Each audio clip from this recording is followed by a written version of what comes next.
So in this video, let's look at the things you want to try to accomplish when you're warming up before you go out to play golf. How is it distinguished, let's say, warming up from just practice? We'll show you a couple of ideas on that. Very important thing, this, because it really, as you'll see, sets the tone for how you go out and play. We'll also look out on the golf course at a couple of thoughts when you really are struggling. What are the ways, maybe the profitable ways you can start to try to turn the ship in the right direction, and some of the things you want to avoid. So hopefully this is helpful for you, because if you can't get your range game somewhat out onto the golf course, I don't think any of us are as consistent out there and as good, so to speak, day in, day out as we are when we're standing here hitting ball after ball with no pressure. But if you can't reasonably get it out there, it doesn't do you much good, because you're not going to maximize the skills you built here on the range. Let's take a look. Well, it's a beautiful morning here, getting ready to play. So let's hit one or two shots here for the camera as we get ready. That's an 8-iron. That felt like a decent swing. Whoops. Don't need to drop the club and get the handle wet.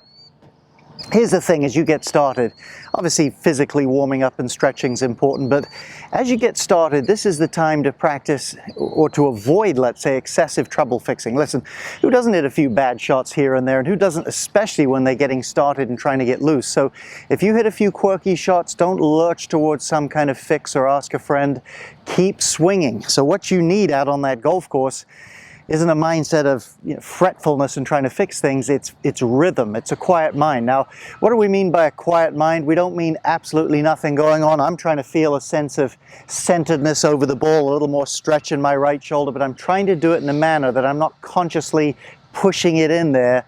I'm just feeling it as I go. So let's try another one here. So again, if you can have a quiet mind, just accept a few bad shots, let your rhythm get in there. That's what you're going to need on the golf course. Good rhythm and a good clear head. Then your timing will be good.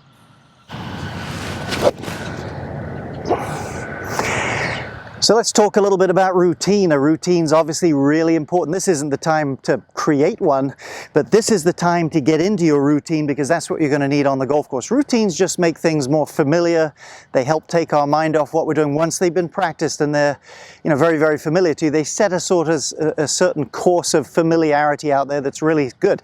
Now, I don't believe you necessarily have to go behind the ball and go through the entire thing, but just the way you set the club down. I usually like to step in with my back foot, place my feet, then I'll have about 3 waggles, look up a little bit. The way you do that, start to make that familiar here. I say one other thing I think is important. It's not just the physical routine that you need to set here, it's the emotional, mental routine. Now, just previous segment, we touched on kind of a quiet mind, but you've got to set a certain sort of, you've got to set that in, you've got to set a certain sort of acceptance of what happens. Now, the worst of shots, if you get in a pattern, that's another matter perhaps, but you're going to hit a lot of shots that just aren't that great. You don't want the mindset that just kind of lurches at it and gets tight. You want the mindset that, hey, I notice it, I notice what happened. I mean, it gives me some sense of what I need to adjust perhaps, but it isn't a harsh sort of emotional reaction to it. Now, listen, one of the things I wish I'd learned better when I was a young golfer is people would say to me, hey, when you're out here practicing, even before the round, you can work on stuff in your swing and all that stuff here, but when you go over to the first tee, that's when you want to forget it and just kind of play. It never works that way. If you can't do it here, if you can't set a pretty quiet mind, get into your routine. Again, quiet mind doesn't mean you have no priority in your swing or you're not paying attention to anything, but a calm mind. If you can't set that emotional setting that helps you accept shots and stay in the flow. If you can't do it here, it's not going to happen once you get over to that first tee and those first few holes and you get out there. It's more challenging out there. There are more things to sort of distract you and knock you off your equilibrium out there. The pressures of the shots, the new ball, what you think you might shoot, your friends, etc. Get good at it here. Set it in that warm-up. You'll be helping yourself. So let's assume we've had a good practice session on the range, or a good warm-up session, I should phrase it, established our routine, quieted our mind, feel like we go to the first tee ready.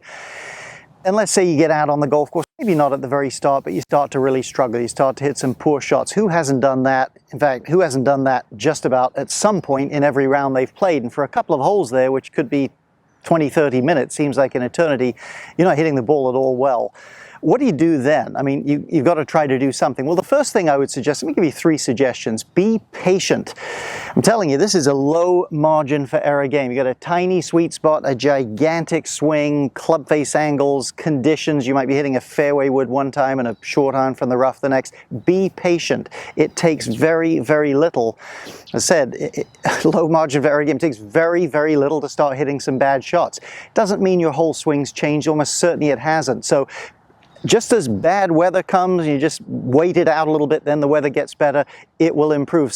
Sam Saunders, the grandson of Arnold Palmer, mentioned in the press after his granddad died, said, I remember talking to Granddad. Sam Saunders has played on the PGA Tour a lot, and he said to my granddad, he said, you know, what was it like for you when you were struggling out there, when you'd suddenly, you know, really lose it? What did you go through? And Arnold Palmer said to him, he said, it felt like I couldn't hit a good shot, and it felt like I would never hit another good shot in my life. He said, that's what it felt like. And then he said, it was never true. It always came back. So be patient.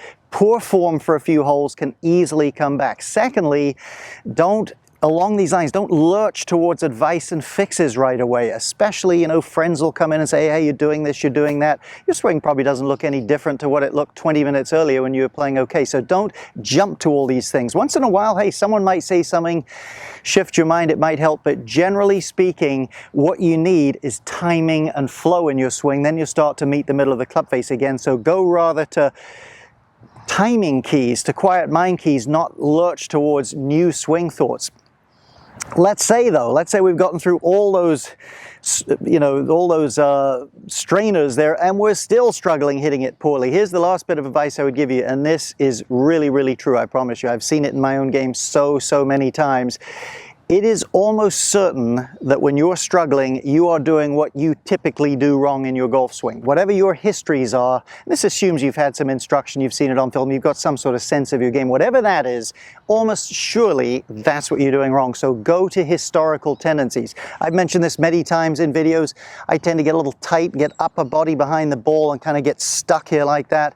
I mean, I know not to do it. I mean, I've practiced it a million times, but usually, if not almost always, when I struggle, I'm doing it again. So go to what you know is your history, and if you must work on something, hang out with that and just see how you do. Well, all this advice I've given you, let's see if I can put it into practice a little bit here. This is an 8-iron. Yeah, that was actually a good shot. I'm going to watch that one out. That's in there for a birdie putt. Hope these ideas help you. Process them. Listen to this video again. Make them a habit. They won't happen like that. You've got to make these a habit. You've got to practice these mental skills just as much as you have to practice your physical skills.